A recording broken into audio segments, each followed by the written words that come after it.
Madonna vision ന്യൂസിലേക്ക് ഏവർക്കും സ്വാഗതം. വാർത്തകൾ വായിക്കുന്നത് വേദലക്ഷ്മി ഏഴ്. പ്രധാന വാർത്തകൾ. AUPS മെഡോണ 2026-27 സ്കൂൾ പ്യൂപ്പിൾ ലീഡറെ കണ്ടെത്തുവാനുള്ള പാർലമെന്റ് ഇലക്ഷൻ ജൂലൈ 15 ബുധനാഴ്ച നടക്കുമെന്ന് പ്രധാന അധ്യാപിക സിസ്റ്റർ ശോഭിത AC അറിയിച്ചു. പൂർണ്ണമായും ബാലറ്റ് സമ്പ്രദായം നടപ്പാക്കുന്ന ഈ വർഷത്തെ ഇലക്ഷനിൽ 7ാം ക്ലാസ്സിൽ നിന്നുള്ള 12 സ്ഥാനാർത്ഥികളാണ് മത്സരരംഗത്തുള്ളത്. കൂടുതൽ വിവരങ്ങളുമായി നമ്മുടെ പ്രതിനിധി ആയിഷ ബിത്ത് പൈസൽ ചേരുന്നു. ആയിഷ, പറയൂ, ഇലക്ഷൻ ചൂടിലാണോ മെഡോണ? സ്ഥാനാർത്ഥികളെ നേരിൽ കണ്ടോ? എന്തെല്ലാമാണ് അവരിൽ നിന്ന് അറിയാൻ സാധിച്ചത്? അതെ വേദ, മെഡോണ ഇലക്ഷന്റെ ചൂടിലാണ്. സ്ഥാനാർത്ഥികളെല്ലാം പ്രചാരണത്തിന്റെ തിരക്കിലാണ്. നമുക്ക് അവരോട് ചോദിച്ചറിയാം. എത്ര വോട്ട് കിട്ടുമെന്നാണ് പ്രതീക്ഷിക്കുന്നത്? ജയിക്കാൻ ആവശ്യമായ വോട്ട് കിട്ടുമെന്നാണ് പ്രതീക്ഷിക്കുന്നത്.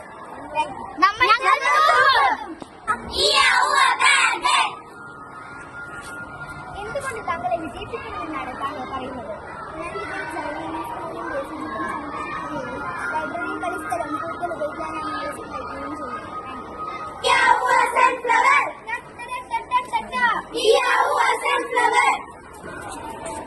മത്സരം കടുത്തതാണോ?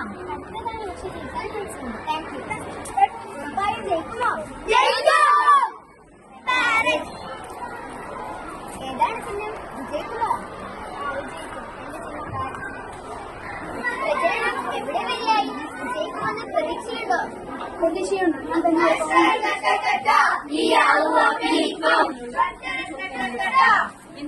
പ്രചരണത്തിന്റെ തിരക്കിലാണല്ലേ? എന്താണ് പറയാനുള്ളത്?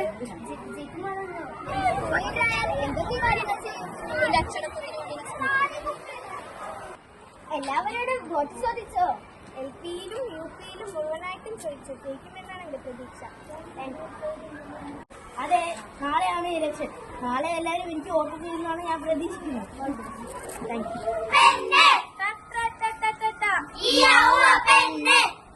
പെണ്ണാണല്ലോ ചിഹ്നം. എങ്ങനെയാണ്? വിജയിക്കുമോ? അതെ, പെണ്ണാണ് എന്റെ ചിഹ്നം. വിജയിക്കുമെന്നുള്ള ഒരു ഉറപ്പുണ്ട്. Thank you Aisha. ഏറ്റവും കൂടുതൽ സ്ഥാനാർത്ഥികളുള്ള 7 സീരിയലിലെ വിശേഷങ്ങളുമായി നമ്മളോടൊപ്പം അൻഷികയുണ്ട്. പറയൂ അൻഷിക.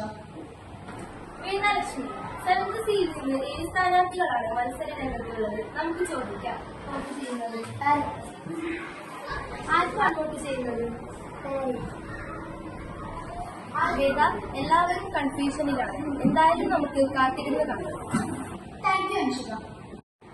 ഓരോ വോട്ടറിനും ഒരു നല്ല നേതാവിനെയും നല്ല നാളെയും രൂപപ്പെടുത്തുവാനുള്ള കഴിവുണ്ട്.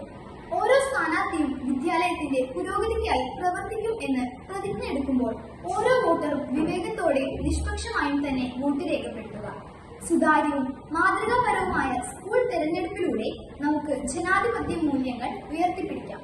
എല്ലാ സ്ഥാനാർത്ഥികൾക്കും വിജയാശംസകൾ നേരുന്നു. ഇതോടുകൂടി വാർത്തകൾ അവസാനിക്കുന്നു. നന്ദി, നമസ്കാരം.